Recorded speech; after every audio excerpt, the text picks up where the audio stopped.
சிவ வழிபாடு எல்லாத்தினாலையும் செய்யக்கூடியது அல்ல.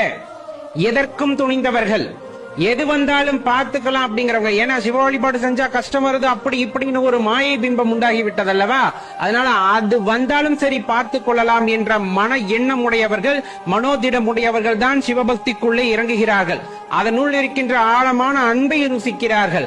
மாறாக இந்த உலக பற்றுகளிலே ஆசை கொண்டவர்கள், பணம் புகழ் இந்த மாதிரி எல்லாம் எனக்கு வேண்டும் என்ற அடிப்படையிலே ஒரு ஆசை உள்ளவர்கள் சிவபக்திக்குள் வந்தாலும் அவர்கள் நீடித்து அந்த பக்தியிலே இருப்பது இல்லை.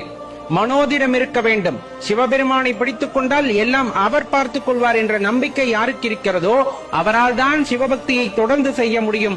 அவரால் தான் அந்த பிறப்பறுக்கக்கூடிய சூட்சமத்தையும் உணர்ந்து கொள்ள முடியும். அவங்க புரிஞ்சுக்கல இவங்க புரிஞ்சுக்கலன்ட்டு நம்ம கஷ்டப்பட்டுக்கிட்டே இருந்தோம்னா வாழ்க்கை கஷ்டமா தான் போயிட்டே இருக்கும். நம்ம புரிஞ்சு கொள்ள வேண்டிய ஒரே ஜீவன் எம்பெருமான் சிவன் மட்டும்தான். அவருக்கு தெரியும் நீங்க யாரு, நீங்க செலுத்துகின்ற பக்தி